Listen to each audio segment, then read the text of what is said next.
প্রিয় বন্ধুরা, আজকে আমি তোমাদের যে সকল তথ্য ও বিশ্লেষণ সম্পর্কে জানাতে এসেছি তা হচ্ছে বিমস্টেক। এটি বঙ্গোপসাগর অঞ্চলের 7টি দেশকে একত্রিত করে আঞ্চলিক সহযোগিতা জোরদার করার জন্য গঠিত হয়েছে। বিমস্টেক এবং এই সংস্থাটির পূর্ণরূপ হচ্ছে বে of Bengal initiative for multi sectoral technical and economic cooperation বা বিমস্টেক। 1997 সালের 6 জুন প্রতিষ্ঠিত হওয়া এই সংগঠনটির গঠন ও সদস্য রাষ্ট্র হিসেবে বাংলাদেশ, ভারত, শ্রীলঙ্কা, থাইল্যান্ড, মিয়ানমার, নেপাল ও ভুটান রয়েছে।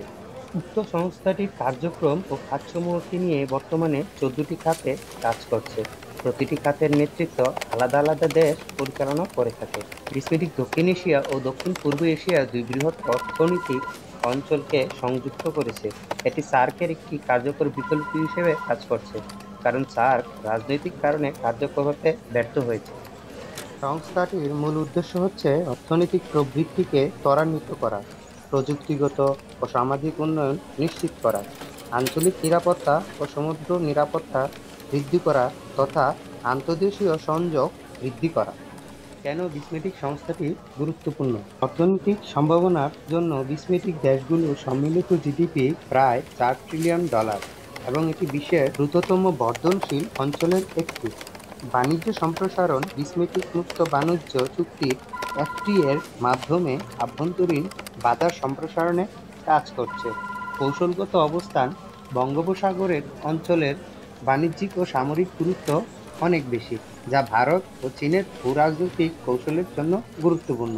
পর্যটন ও সাংস্কৃতিক সংযোগে বিসমেটিক দেশগুলোর মধ্যে পর্যটন ও সাংস্কৃতিক বিনিময় বাড়ানোর পরিকল্পনা রয়েছে। বিসমেটিকের সাফল্য ও সীমাবদ্ধতা। বিসমেটিক শক্তি সহযোগিতার ক্ষেত্রে বিদ্যুৎ গ্রিড সংযোগের প্রকল্প চালু করেছে, যা ভবিষ্যতে আঞ্চলিক বিদ্যুৎ বন্টন সহজ করবে। বিসমেটিক বঙ্গোপসাগরের সংযোগ, সড়ক, রেল ও সমুদ্রপথে সংযোগ বৃদ্ধির পরিকল্পনা গ্রহণ করা হয়েছে।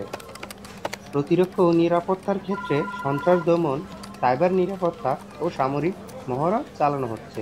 বিসমেটিক সংস্থাটির সীমাবদ্ধতা ও চ্যালেঞ্জ হিসেবে বর্তমানে রাজনৈতিক মতপার্থক্য, সদস্য দেশগুলোর মধ্যে দ্বন্দ্ব, যেমন মিয়ানমার সংকট, বিসমেটিকের কার্যকারিতা কমিয়ে দিচ্ছে। বিসমেটিকে অর্থায়নের অভাব, যার কারণে নিজস্ব তহবিল কম থাকায় অনেক প্রকল্প বাস্তবায়ন হচ্ছে না। এই সংস্থাটির ধীরগতির সিদ্ধান্ত গ্রহণ ও বাস্তবায়নে দীর্ঘ সময় লাগে। সংস্থাটির ভবিষ্যৎ সম্ভাবনা ও উন্নয়নের সুযোগ। বিসমেটিককে আরও কার্যকর করতে হলে তহবিল বৃদ্ধি, প্রশাসনিক কাঠামো শক্তিশালীকরণ এবং সদস্য রাষ্ট্রগুলোর মধ্যে সমন্বয় বাড়াতে হবে। বিসমেটিক এফটিএ কার্যকর হলে বাণিজ্যিক ও বিনিয়োগ কয়েক গুণ বাড়বে। বঙ্গোপসাগরে নৌপরিবহন ও মৎস্য সম্পদ ব্যবস্থাপনা উন্নত করা হলে সামুদ্রিক অর্থনীতি অর্থাৎ ব্লু ইকোনমি বাড়বে। সবশেষে বলা যায়, বিসমেটিক আঞ্চলিক সংহতি ও অর্থনৈতিক উন্নয়নের জন্য একটি গুরুত্বপূর্ণ সংস্থা। যদিও কিছু চ্যালেঞ্জ রয়েছে, তবে সঠিক দিক নির্দেশনায় এটি এশিয়ার অন্যতম প্রভাবশালী অর্থনৈতিক ও কৌশলগত সংস্থা হতে পারে। সদস্য রাষ্ট্রগুলোর মধ্যে পারস্পরিক সহযোগিতা বৃদ্ধি পেলে বিসমেটিক ভবিষ্যতে আরও কার্যকর হবে।